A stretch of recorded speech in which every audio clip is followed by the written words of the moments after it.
Well, earlier today, Helene officially turned into a hurricane, and now with the new updated forecast track by the National Hurricane Center, it is expected to intensify towards a Category 2 hurricane by later today, specifically 6 o'clock. Then by Thursday morning, we should see this as a Category 3 hurricane as it makes landfall and through the Big Bend region Thursday 8 p.m. with winds estimated to be right around 125 miles per hour. Now, in terms of central Georgia, the forecast track is now trending more towards the west, and it's not ideal for us because that will put our area more into the dirty side, and the dirty side has the highest potential of seeing potential spin-up tornadoes. So I'll break that down coming up. But with the threat of Hurricane Helene, portions of central Georgia are now under a hurricane warning. So specifically Dooley County, Macon County, Criss County, Wilcox County, and Pulaski County, they are under a hurricane warning. So they could see winds up to or stronger than 74 miles per hour.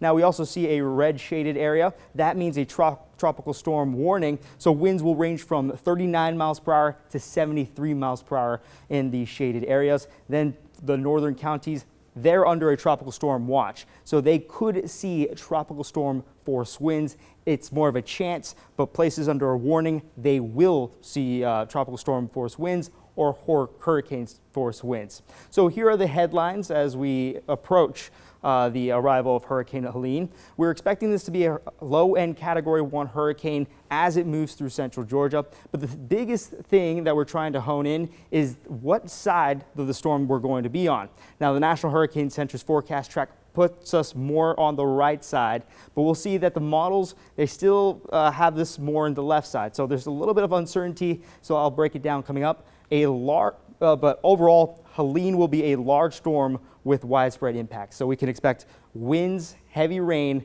and a potential for a tornado. Now, looking at the future view, tonight we have the potential of seeing some storms and rain associated with a stalled boundary, not due to Hurricane Helene. But then we'll start to see some of the impacts from Helene starting Thursday early morning.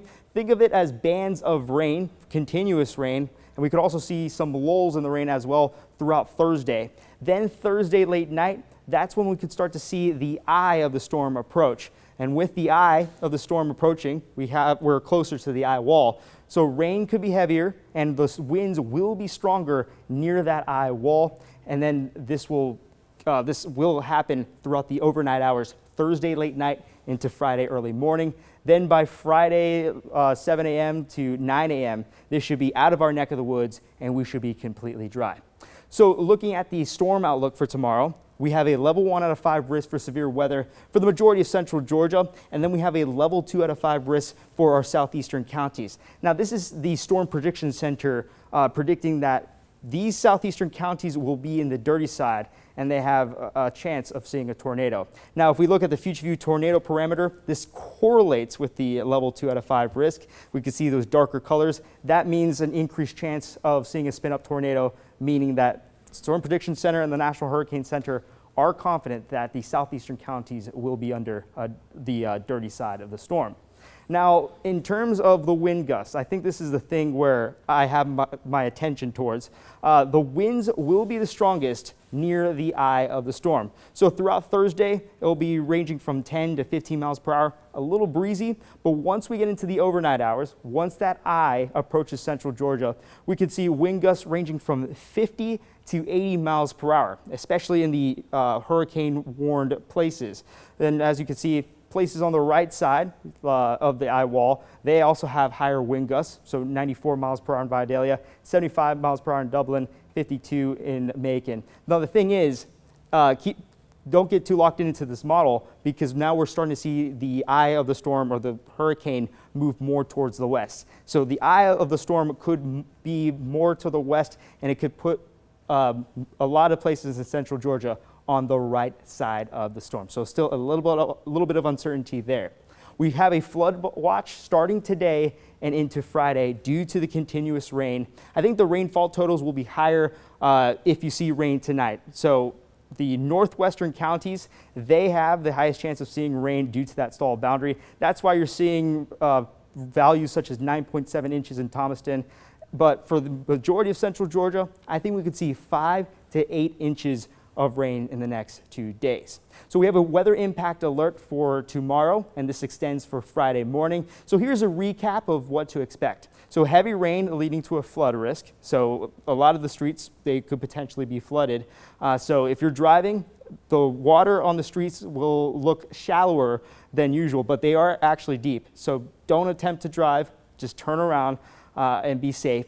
But my main attention is the gusty and damaging winds.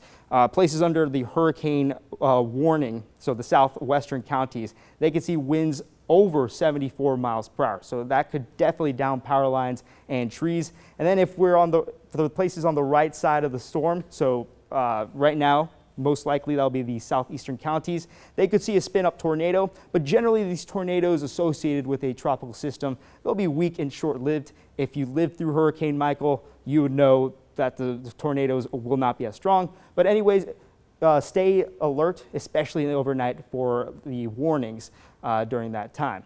So here's what you should do, especially with that wind threat. Secure loose items from strong winds, so patio furniture, trash cans, outdoor decorations, trampolines, grills, and propane tanks. We just don't want them to fly around and be used as debris when the wind gusts are the strongest. So it's best to secure them and make sure that they're inside. And then for actions that you should take, obviously we just covered securing loose items, but then buying canned foods and water. So with the wind gusts that we're expecting, it could down power lines and cause widespread power outages. So your refrigerator may be out of power and all of the food in your refrigerator may go bad. So it's best to buy canned food and water, fill up the gas tanks. Gas may be scarce, but be aware of any alerts, especially in the overnight. You could have a tornado warning that pops up, and we would want you to stay safe during that time. And stay updated on any changes towards the forecast, especially where the eye of the storm will go. Right now, the models are saying it's more towards the east of central Georgia, but the National Hurricane Center indicates that's more towards the west. So there's a little bit of uncertainty on where the eye is going to be, and that's super important for the forecast. But all in all, be prepared and don't panic, and we'll continue to keep you updated throughout the storm.